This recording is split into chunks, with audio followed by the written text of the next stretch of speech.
Put Philippians 4:19 please. आइए फिलिपियों का 4:19 देखेंगे। Here, suddenly Apostle Paul releasing the blessing to the church in Philippi. अचानक देखो यहाँ पर पौलुस प्रेरित फिलिपी लोगों के ऊपर आशीष घोषित करता है। Apostle Paul is releasing a blessing to the Philippians church. अभी प्रेरित पौलुस फिलिपियों कलीसिया के ऊपर कुछ आशीषें डिक्लेयर कर रहा है, That घोषित कर means रहा है। this congregation was very close to Paul's heart. यानी ये जो मंडली थी पौलुस के दिल की करीब थी। This church was very close to the vision that God has given to Paul. पौलुस को प्रभु ने जो दर्शन दिया था उस दर्शन के प्रति ये कलीसिया बहुत निकट थी, करीब थे कलीसिया। Not every church is like this. सब कलीसिया ऐसी नहीं होती But है। this church in particular, that they had that heart for the vision. तो ये खास करके ये कलीसिया इनके अंदर एक दर्शन था। Not any other church had this heart. दूसरी कोई कलीसिया के ऐसा हृदय नहीं था। Paul was shepherding this church. और पौलुस इस कलीसिया का चरवाहा था। Paul was shepherding in the vision God had given to him.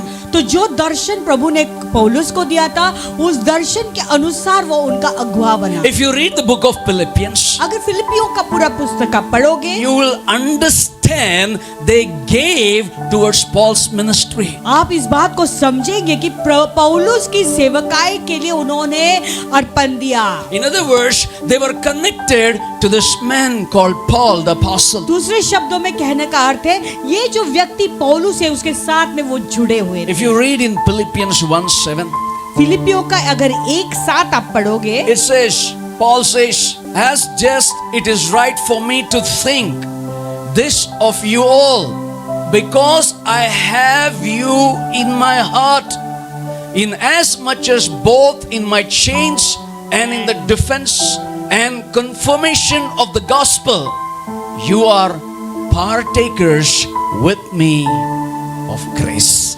उचित है कि मैं तुम सब के लिए ऐसे ही विचार करूं क्योंकि तुम मेरे मन में आ बसे हो और मेरी कैद में भी और सुसमाचार के लिए भी उत्तम और प्रमाण देने में तुम सब मेरे साथ अनुग्रह में सहभागी। They were connected to this man called Paul, the man of God. देखो ये प्रभु का दास जिसका नाम पौलुस था उसके साथ में कनेक्टेड थे। What did Paul said? पौलुस ने क्या कहा? You all are partakers with me of that grace. तो कहता है कि उस अनुग्रह का तुम सब मेरे साथ में सहभागी हो। He did not say to Corinthians church, he did not say to Galatians church, he did not say Ephesians church, he did not say to Colossians church. तो ये कुरिन्थियों की कलीसिया के लिए या गलतियों की कलीसिया के लिए या एफिसियों की कलीसिया से ये बात पौलुस ने नहीं बताई। But he said to the Philippians church, you are the partakers of my grace. Wow. तो ये फिलिपी की कलीसिया से केवल वो कहता है कि यीशु मसीह के अनुग्रह के तुम मेरे साथ भागी हो। There is something special about this congregation that Paul, they all got connected. यानी ये मंडली के बारे में ऐसी कुछ खास बात थी जो पौलुस के साथ में एकदम कनेक्टेड या जुड़े हुए थे। The Bible says one day they sent an offering to Paul. Bible कहता है एक दिन उन्होंने कुछ अर्पण भेजा था पौलुस को। If you read verse 18, 18 वचन पढ़े। teaching you something powerful this morning. आज सुबह को एक सामर्थी बात मैं तुम्हें सिखा रहा हूँ। फिलिपियों का 4:18 में देखेंगे। Indeed, I have all and abound. I am full, having received from Epaphroditus the things sent from you, a sweet smelling aroma, an acceptable sacrifice, well pleasing to God. मेरे पास सब कुछ है, वरन बहुतायत से भी है। जो वस्तुएं तुमने एपीफ्रोदितुस के हाथ से भेजी थी, उन्हें पाकर मैं तृप्त हो गया हूँ। वह तो सुगंध और ग्रहण करने के योग्य बलिदान है जो परमेश्वर को भाता है। But he's saying, you sent through him offering. तो वो कहता है कि उनके द्वारा तुमने मेरे लिए कुछ ऑफरिंग भेजा। Blessed one, notice these things. धन्य लोग ही इन बातों को नोटिस करते हैं या उनका ध्यान ऐसी चीजों पे जाता है। Blessed family, the church, notice these things. धन्य परिवार ही इस सारी चीजों पे उनकी नजर जाती है किसकी जरूरत है। Paul is acknowledging the offering. अभी पौलुस को जो अर्पण या दान दिया गया था उसे वो That was एक्नॉलेज करता है, sent यानी वो through- स्वीकारता है। That was sent through Epaphroditus. और इफोफ्रिटिस के हाथों द्वारा ये भेजा गया था So what does दान। it mean? So they all collected the offerings, यानी सब लोगों ने उदास के लिए उन्होंने पैसे इकट्ठे किए sent थे it through one man of God, Apostle Paul. और एक प्रेरित के दास के द्वारा वो पौलुस को भेजते हैं। Then Paul declares these blessings. Now I'll correct you something for you. और यहाँ पे पौलुस उनको ये आशीष घोषित करता है। अभी मैं तुम्हारे अंदर कुछ सुधार लाना चाहता हूँ। I want to correct you something and what the world is talking about, wrong things. 19. और संसार के लोग जो गलत बात कर रहे हैं उसके द्वारा उसके बारे में मैं तुम्हें कुछ सुधारना चाहता हूँ। And Paul says, my God, say with me, my God और पौलुस कहते हैं कि मेरा shall परमेश्वर supply all your need according to his riches in glory by Christ Jesus. तुम्हारी सारी घटी को वो पूरा करेगा उसके धन के अनुसार जो महिमा रहित मसीह यीशु में है। I want you to understand this, very powerful. मैं ये चाहता हूँ Why कि many आप are not blessed? मैं चाहता हूँ कि आप सब इसको अच्छी तरह से Now, समझें। क्यों बहुत लोग आशीष नहीं पाते हैं? Paul is releasing this prayer of blessings and says, तो पौलुस जो है ये आशीषों को उनके ऊपर उंडेल रहा और इस बातों को कहते हुए all the tithe giver, offering giver, listen to me. जितने लोग अपना दशमांश दे रहे हैं, अपना ऑफरिंग दे रहे, ध्यान से इस बात को सुने। God shall supply all your need according to his riches in Christ Jesus. Amen.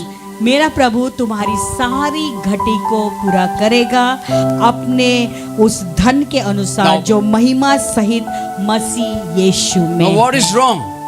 अब इसमें गलत क्या है? Many quoting this saying, my God shall supply all my needs. Wrong. कोई बहुत लोग ऐसे कहते हैं मेरा प्रभु मेरी सारी जरूरतों को पूरा करेगा, वो गलत है। Understand, they gave to Paul and Paul declared it over the church. आप इस बात को, इस वचन को समझे। उन्होंने पौलुस को दिया और पौलुस ने ये आशीष उस कलीसिया के ऊपर Because declare this was a blessing pronounced and said, God shall supply your need, not my need, your need. यहाँ पे पौलुस उनके ऊपर ये आशीष डिक्लेयर कर रहा है कि मेरा प्रभु तुम्हारी सारी घटी को पूरा करेगा, मेरी घटी नहीं, तुम्हारी घटी। It was the response of Paul and prophesying, my blessings will come upon you. तो ये पौलुस का रिस्पॉन्स था कि मेरी आशीषें तुम पर उंडेली जाएगी, तुम पर उतर आएगा। I received the offering तो मुझे कुछ ऑफरिंग मिला and I'm telling, my God shall all your needs. और मैं कहता हूँ कि मेरा प्रभु तेरे सारी जरूरतों को पूरा करेगा। You can't remove one scripture and add one scripture there. आप एक भी वचन को घटाकर या अपनी खुद का वचन डाल नहीं सकते हो। And this giving was done through this Philippians church. तो ये देना जो है फिलिपियों की कलीसिया के द्वारा हुआ है। Hallelujah. It stirred up the power of God's supply in your spirit. तो ये जो परमेश्वर ने जो सारी जरूरतों को पूरा किया, वो सप्लाई को क्या किया परमेश्वर ने, जो पहले से बंदोबस्त हुआ है उस बात को हिला दिया। It's there in your own Bible, sir, not in my Bible. मेरे बाइबल में, तुम्हारे खुद के My Bible Bible it is written. में, मेरे बाइबल में तो है, तुम्हारे खुद की In, बाइबल में ये in लिखा chapter हुआ है। 4 verse 18 there was giving. तो फिलिपियों का 4:18 में देना हुआ In verse 19 we see there was a supply. और 19 वचन में हम देखते हैं कि वो प्रबंध को कैसे पूरा होते हुए My देखते church, हैं। my family, blessed ones, I want to tell you मेरे this कलीसिया morning, के लोग, मेरे परिवार, मेरे धन्य लोग, मैं तुमसे बोलना चाहता हूँ। it was not the blessing of the provision, तो it's the blessing of supply. तो वो जो है वो जो प्रबंध जो किया, प्रयोजन जो पहले से था, प्रयोजन का आशीष नहीं था, लेकिन वो प्रभु ने पहले से जो प्रबंध किया, उस प्रबंध की आशीष को पाना वो हुआ वहाँ Okay, पर। provision and supply आप लोगों को समझ में आता है? Okay, we'll remove that Hindi and put okay, provision and supply. Provision का मतलब है जो जरूरत था उस जरूरत को केवल पूरा हुआ, और सप्लाई का मतलब है पहले से ही बंदोबस्त हो चुका है, उसको प्रभु ने आपूर्ति की है। Paul did not say my God provides. पौलुस ने नहीं कहा कि मेरा प्रभु तुम्हें दे देगा, He said my God supply. वो कहता है कि मेरा प्रभु ने जो बंदोबस्त किया वो तुम्हें मिल जाएगा। Abraham climbing the mountain along with Isaac. Abraham जो है इसहाक के साथ में पर्वत पे चढ़ रहा है। Isaac asked him, "Where is the lamb for the sacrifice?" इसहाक उसे पूछता है वो बलि के लिए मेमना कहाँ है पिता? Abraham said, "God will." Abraham ने क्या कहा? मेरा Old प्रभु मेरा प्रभु उस जरूरत को पूरा Old करेगा। Testament people always provision. वो पुराने करार के लोग हमेशा वो जरूरत की उतना ही My God will provide Isaac. उसमें खुश हो जाते हैं। My God will provide Isaac. मेरा प्रभु इसहाक के लिए वो जरूरत पूरा कर देगा। But Jesus revealed higher than the provision. तो ये जरूरत Whoa. केवल इतना काफी है, उतना ही काफी है, उससे भी अधिक यीशु मसीह ने हमें Jesus revealed the revelation. यीशु मसीह ने तो वो प्रकटीकरण हमें दे दिया। Paul is saying there is higher than God will provide. It is a supply. तो प्रभु कहता है जितना काफी है उससे उतना ही नहीं, वो उससे भी अधिक मेरा परमेश्वर ने तेरे लिए प्रयोजन कर दिया, वो तुम्हें दे The देगा। higher revelation is उसका सबसे बड़ा प्रकटीकरण ये है, God shall supply. प्रभु ने ऑलरेडी जो बंदोबस्त किया वो तुम्हें दे देगा। Not provision. हाँ? बहुत आयत का बंदोबस्त जो प्रभु ने पहले से ही किया वो तुम्हारे पास Not आ जाए। provision. प्रबंध कर Tell दिया somebody, है। not provision, it's supply. कहो कि जरूरत नहीं देगा, वो जरूरत घटी को पूरा नहीं करेगा, केवल घटी पर पूरा नहीं करेगा, लेकिन वो बहुतायत से तुम्हें देता है। So what's the difference? What's the difference? तो दोनों में अंतर क्या है? If you read in Greek, supply, meaning of supply. यूनानी शब्द में इस घटी के बारे में अगर सप्लाई का शब्द आप देखोगे, Meaning, supply means fully furnished. Supply करने का मतलब है पूरी तरह से सब तैयार किया हुआ, Everything that you need for life, fully furnished. यानी तुम्हारे जीवन के लिए जो कुछ भी जरूरत है वो जरूरत को पहले से बंदोबस्त हो चुका है। You have an house. आपके पास घर है, We had an house. हमारे पास घर था, We used to sleep on the floor. पहले हम जमीन पर सोते थे, We used to go into the rented house. फिर हम भाड़े के घर में रहे, Shift after shift. एक घर से दूसरे घर में हम गए, But we were only living in that provision mentality. लेकिन हम भी उतना ही जितना चाहिए उसी जरूरत के लिए हम जी रहे थे, But the उतना day काफी God है प्रभु। revealed about His supply, लेकिन जिस दिन प्रभु ने हमें बताया कि हमें वो प्रभु हमें उससे भी जरूरत से ज्यादा देना चाहते हैं, supply.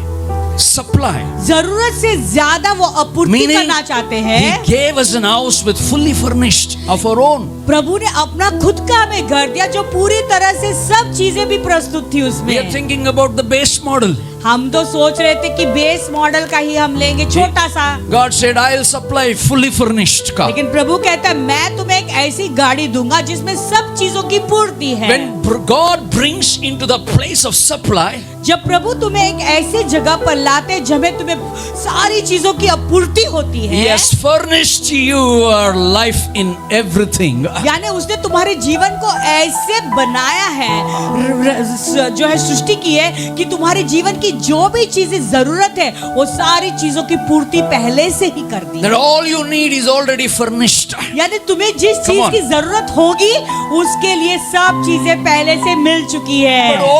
Old Testament story proves it, the provision. पुराने करार की कहानी केवल बताती कि वो Now listen. जरूरत को उतनी ही जरूरत को पूरा करता